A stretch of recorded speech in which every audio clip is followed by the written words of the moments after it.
Genesis chapter 45, verse 25. So they went up out of Egypt and came to the land of Canaan to their father Jacob. Right? So they left Egypt and they came to Jacob. Verse 26. And they told him, Joseph is still alive and is ruler over all the land of Egypt. And his heart became numb, for he did not believe them. I can just imagine coming back with all that stuff, right? The Egyptian clothes, which would have been a sign to Jacob, all these extra donkeys, all the food, all these nice things. Remember, he sent them down to Egypt with, to Egypt with the nice things of their area, and here he's getting a lot more back. And oh, how the heck? How with that money you send? How is this possible? Okay. That would have let the warning signs go off already, and then they say, no, Joseph is alive. I mean, what?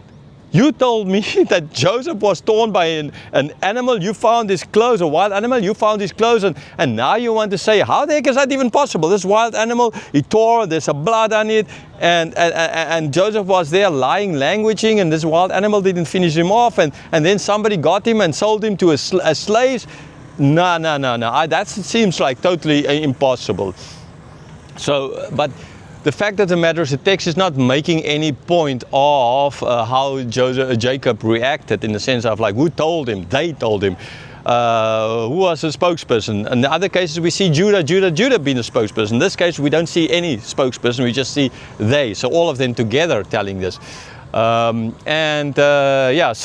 we can try and think, put ourselves in the feet in Jacob's shoes and understand that, man, this would have been one huge shock. And this is what we see from the text. It's like, he didn't believe them. His heart sank. He didn't believe, because how is this possible? So yes, we can try and imagine how he must have felt, how they had to feel. This very awkward moment of them telling.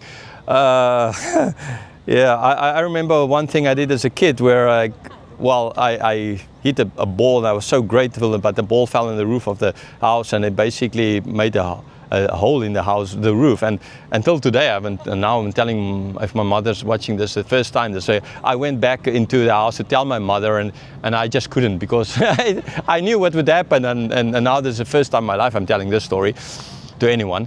It's a very awkward moment when you're trying to do it. I couldn't do it. And this is not about selling Joseph as a slave, or selling my sister or brother as a slave somewhere. This is just making a hole with a ball in a roof kind of idea, right? And so just imagine how this must have felt, this awkward moment. The tension that must have been, how the brothers came in and like maybe... But we don't know. Why? Because it's not important to Moses. Who did it is not important ultimately. Because this was God's work, right? So in this way, Moses is saying he's not focusing on who is doing this now. In the previous cases, he focused on Judah, because Judah is the one to sell him into slavery. So he wanted to clearly lift out the fact how Judas changed. Judas later on, he didn't change, he hanged himself. How Judah changed in getting all of this done. Okay, that was a very important point. But in this case, who took responsibility? No, God. This is ultimately their responsibility, but it was God's plan. So therefore, Moses is writing in such a way. He's not focusing on one person telling and all the experiences and all the emotions, although the previous chapters were so full of emotions. He's not doing that because this is not important. The focus is not on the who, okay? The focus is on that God did this, and Joseph is alive, and Jacob will be shocked, and now Jacob will get ready to go down to Egypt.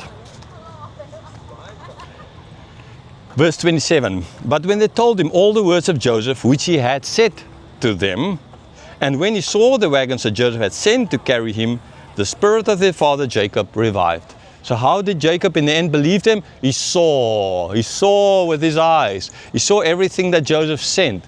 Now, seeing is believing. Later on, John is going, in the Gospel of John is going to say, blessed are those who who believe without seeing. Okay? Now, in this case, he saw, and therefore he believed. If not for the seeing, but now we have Jesus, we know that Jesus, now it's faith. Not to say that he did not have to have faith, he had to have faith. Okay, it's not just seeing is believing, okay, but the story is so incredulous that still had to have faith with even that seeing part just helped him to the end. But blessed are those in the New Testament saying, Again, I just want to make a strong point here. It's not to say that in the Old Testament people were saved by works. They were not. They were saved by faith. Okay, but sometimes God, even today, Jesus appeared to Saul to change him, to Paul then ultimately, right? So things do happen. Sometimes He gives dreams to people, and that helps people to turn and to become Christians. So it's not to say that God can't use these things, but ultimately it's in the faith that goes with it. It's salvation is by faith, right? Grace through faith, which is a gift of God. Verse 28, and Israel said, "It is enough. Joseph, my son, is still alive. I'll go and see him before I die." A total different Jacob. Before, take Benjamin, if he dies, and I will go down in sorrow into Sheol. And now, wow, not only did he get Benjamin back, he got Joseph back as well. Okay, sorry, the sweat is tapping off me here. He's getting Joseph back as well. I mean, and he's not just Joseph, he's not just a slave. He has a family, he has 2 boys, and he is the second in command there in Egypt of all places. Wow! It's a total turnaround, the 360 of Jacob and his emotions. And so again, put yourself in that shoes from where he before, like, he goes there, he's there, whoa, I am kind of idea, right, to now. It's total different. So it's a massive thing. It would have been a super massive thing for Jacob. And again, try to put yourself in the shoes of these people and see and understand their feelings and emotions. And again, Moses is bringing out these emotions here to him.